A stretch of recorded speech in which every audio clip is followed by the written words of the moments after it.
प्रणाम। मैं शांभवी ज्योतिष समाधान चालक ज्योतिष समाधान चैनल के माध्यम से फिर आपके साथ एक बार उपस्थित हुई हूँ और इस चैनल के माध्यम से आज आपको हम बताएंगे जो भी व्यक्ति शारदीय नवरात्रि व्रत रहा है तो उस व्रत में रहने के बाद फिर क्या महत्वपूर्ण है करना। अगर आप पूरे नवरात्रि व्रत हैं तो आपको अष्टमी में क्या करना है, नवमी में क्या करना है, दशमी में क्या करना है। इन 3 दिनों को में केवल आप विधि विधान से करके पूरे नवरात्रि का फल ले सकते हैं। इसलिए यहाँ पर हम आपको थोड़ा विस्तार से बताएंगे। दूसरी चीज, एक आपको महा उपाय देंगे अष्टमी में करने के लिए, एक आपको महा उपाय देंगे जिससे आपके जीवन में अभी से लेकर के 1 साल तक आपके घर में सुख समृद्धि और धन मान सम्मान सब बना रहेगा। तो वीडियो को बिल्कुल स्किप ना करें, अंत तक देखें और देखने के बाद फिर आपको पूरा इसका डिटेल आपको पता चल जाएगा कि अष्टमी कब है, नवमी कब है, दशमी कब है और इन सभी दिनों में क्या क्या करना चाहिए, क्या नहीं करना चाहिए। तो आइए जानते हैं, शुरुआत करते हैं वीडियो को कि हाँ मतलब क्या करना चाहिए आपको। तो सबसे पहले ये समझ लीजिए कि आपको रही अष्टमी की बात, तो अष्टमी तिथि आपकी कब है, अष्टमी और तिथि कब है, अष्टमी के दिन क्या करना चाहिए, उसके बाद नारियल का क्या करना है, उसके बाद जो है ज्वारों का क्या करना है, ये पूरी विधि हम आपको यहाँ बताएंगे। तो शारदीय नवरात्रि में माता की पूजन करने के साथ कन्या का भी पूजन किया जाता है। विशेष महत्व है नवरात्रि में अष्टमी और नवमी तिथि को खास महत्व है। इस दौरान कन्या पूजन किया जाता है। कहते हैं जो कन्या पूजन करता है उसके जीवन में खुशियों का आगमन होता है। माता दुर्गा की उपासना से व्यक्ति के जीवन में आने वाले सभी संकट दूर हो जाते हैं। 22 सितंबर से शारदीय नवरात्रि की शुरुआत हो चुकी थी। दुर्गा अष्टमी कब है? दुर्गा अष्टमी 30 सितंबर को मनाई जाने वाली है। इस तिथि की शुरुआत 29 सितंबर की शाम 4:41 पर होगी और यह 30 सितंबर की शाम 6:06 पर खत्म हो जाएगी। उसके बाद महानवमी का मुहूर्त। नवमी कब है? नवमी महानवमी का पर्व 1 अक्टूबर को मनाया जाएगा और यह विधि विधान से कन्या पूजन है। इस दिन नवमी के दिन विधि विधान से कन्या पूजन होगा। इस तिथि की शुरुआत 30 नवंबर शाम 6:06 पर होगी और समापन 1 अक्टूबर रात 7 बजे होगा। यहाँ पर कई बातों का आपको ध्यान रखना है। अगर अष्टमी तिथि को आपको जो है पूजा करना है, अष्टमी तिथि को 1-2 काम अष्टमी तिथि को विशेष करके करने हैं। अष्टमी तिथि को आपको ये करना है कि माता रानी को एक डलिया में पूरा श्रृंगार अष्टमी तिथि को चढ़ाना है। अष्टमी तिथि को पूरा श्रृंगार 16 श्रृंगार माँ का उस डलिया में रख करके और उसे एक लाल कपड़े से ढक करके आपको माँ के चरणों में समर्पित कर देना है, जिसमें लवंग और बताशे जरूर रहेंगे। ये माँ को पूरा भेंट देना हो गया। उसमें जो है नारियल भी हो सकता है, बताशे रहेंगे, लवंग रहेंगे, मिश्री भी आप रख सकते हैं। उसके बाद दूसरा महाअष्टमी का उपाय, जिससे आपके घर में बरकत ही बरकत होगी, जिससे आपके घर में पैसा ही पैसा रहेगा। तो दूसरा महा उपाय आपका ये है कि अष्टमी के दिन जो है इस साल की अष्टमी बेहद खास मानी जाएगी।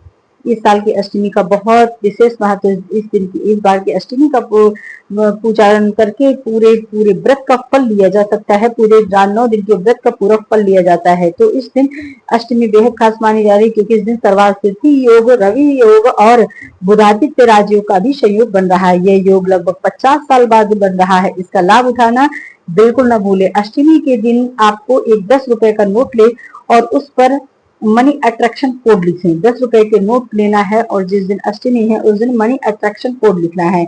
मनी अट्रैक्शन कोड हम वहां पर आगे लिख देंगे, फिर भी अभी आपको यहाँ बता देते हैं। मनी अट्रैक्शन कोड में लिखना है 199 199 621 621 197। एक बार फिर रिपीट करते हैं 199 621 197। ये ऐसा अंक ज्योतिष के ऐसे ये शब्द हैं कि इसको आप लिख करके और मोड़ करके अपने कैश बॉक्स में रख लीजिए। अष्टमी के दिन पूजा करना है। इसको लिखने के बाद अष्टमी के दिन आपको पूजा करना है। इस कोड वर्ड का, इस कोड नंबर का आपको पूजा करना है। यह अट्रैक्ट मनी बन गया, मनी ऑफ अट्रैक्शन। इसका पूजा करने के बाद फिर इसके ऊपर आपको इत्र लगाना है और इत्र लगा के उसको फोल्ड करना है, पूजा करना है, अपने पर्स में रखना है या कैश बॉक्स में रख देना है। फिर आपके पास पैसा ही पैसा आएगा। आप सोच भी नहीं पाएंगे कि आपको पैसा किधर किधर कहां से आ रहा है।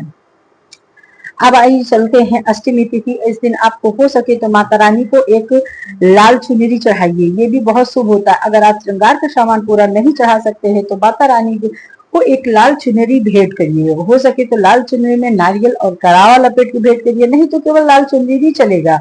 और अगर आप सक्षम हैं तो माता रानी को 16 श्रृंगार चढ़ाइए, इससे अच्छा कुछ नहीं। अखंड सौभाग्यवती का आशीर्वाद आपको मिलेगा 16 श्रृंगार चढ़ाने से, क्योंकि यह एक इतना ऊर्जान्वित, इतना शक्तिशाली समय होता है कि माँ सब कुछ देने के लिए तैयार बैठी रहती है। और आपने इन 9 दिनों में जो भी सेवा की है, जो भी भक्ति की है, जो भी पूजा पाठ किए हैं, उन सभी का परिणाम देने के लिए माँ अंत में सब कुछ दे करके जाती है। तो आपको इसको चढ़ाना जरूर है।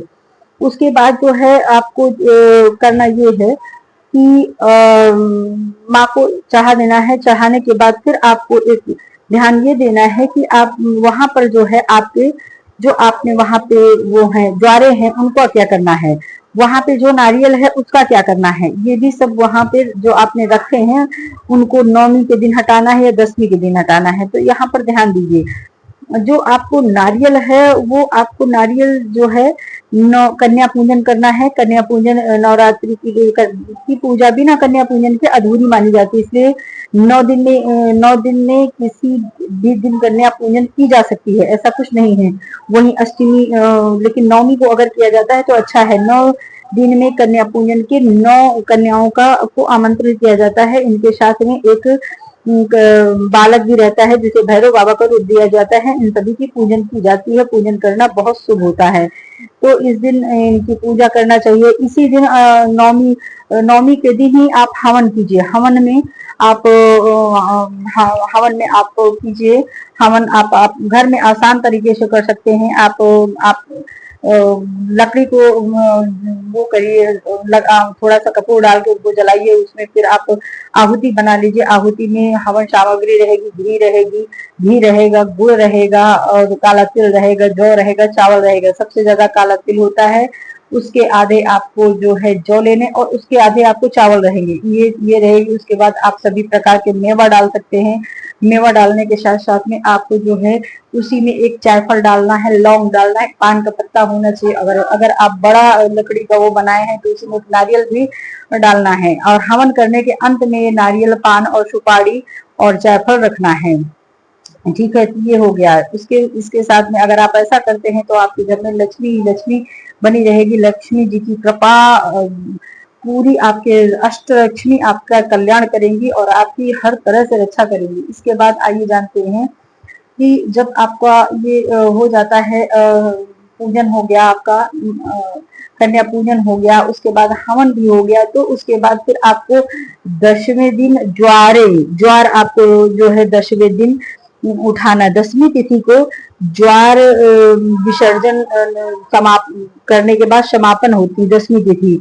जब माता रानी को विदा किया जाता है, ये विसर्जन नदी, तालाब, किसी बहते जल में शुभ मुहूर्त देकर किया जाता है। विसर्जन से पहले ज्वारों का विधिवत पूजन किया जाता है और फिर परिवार के सभी लोग उसको प्रणाम करके इसको नदी में विसर्जन कर दिया जाता है। ज्वारे जो है विसर्जन 10वीं तिथि को ही किया जाता है। नवरात्रि के बाद जो लास्ट में आती है, विसर्जन से पहले माता रानी का पूजन विधिवत किया जाता है। इसे नदी या तालाब में विसर्जन किया जाता है। इसे विसर्जन करने के बाद यह ज्वार विसर्जन धन धान्य और पैसा ही पैसा घर में आएगा, ऐसा प्रतीक माना जाता है।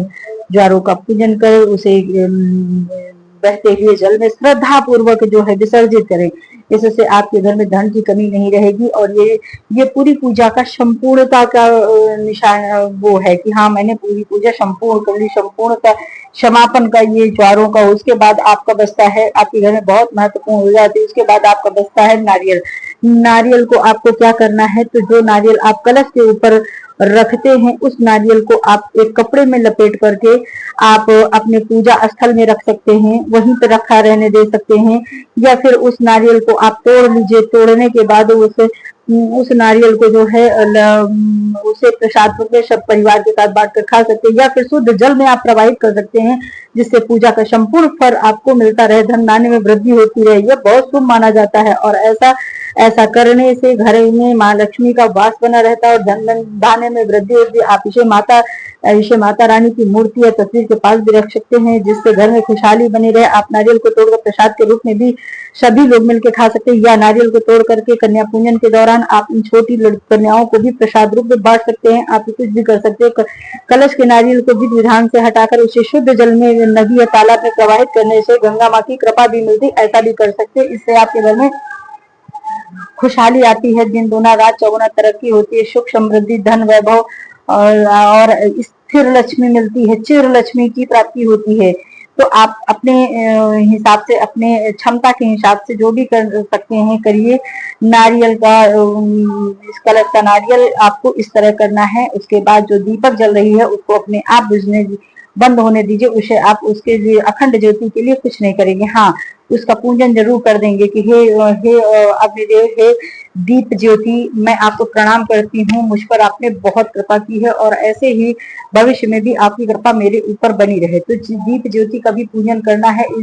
पूरे समापन में आपको ये सारे कार्य करने हैं और इन सभी कार्यों को करने के बाद आपको माता रानी के शारदीय नवरात्रि का पूर्ण फल आपको अवश्य प्राप्त होगा और माता रानी की कृपा आपको ऐसे होगी कि जो भी दुख दरिद्रता कष्ट और रोग शोक आने वाले हैं वो सभी दूर होकर के माँ के आशीर्वाद से आप अपने हृदय को, अपनी आत्मा को, अपने मन को बिल्कुल शीतल और पवित्र बना रखेंगे। भविष्य में आप किसी भी कठिनाई में नहीं पड़ेंगे। अगर पड़ते हैं तो माँ की शक्ति, सूक्ष्म शक्ति जो आपके साथ हमेशा सानिध्य में आपकी रहती है, वो हमेशा आपके साथ आपके ऊपर कृपा बना रखेगी। धन धान्य सुख समृद्धि से युक्त होकर के आप माता रानी को ऐसे विदा कीजिए और फिर कहिए माँ अगले साल फिर आना, आपकी कृपा मेरे ऊपर अगले साल इसी तरह बनी रहे। तो पूरी पूजा इस तरह आपको करनी है। अगर कहीं से कोई त्रुटि है तो फिर आप कमेंट बॉक्स में लिख सकते हैं, या मेरे चैनल पर अगर आप आए, अभी तक आपने वीडियो को देखा है तो बहुत बहुत धन्यवाद देखने के लिए। इसके बाद आप अगर चैनल पर नए आए हैं तो प्लीज लाइक कीजिए, शेयर कीजिए, सब्सक्राइब कीजिए। आपको इसी तरह के अच्छे तिथि त्योहार, धर्म और ज्योतिष से संबंधित आपको वीडियो मिलते रहेंगे। और लाइक कीजिए, शेयर कीजिए, सब्सक्राइब। सपरिवार आप खुश रहिए, भगवान की कृपा आप पर सदैव बनी रहे। लाइक शेयर सब्सक्राइब करो। धन्यवाद, प्रणाम।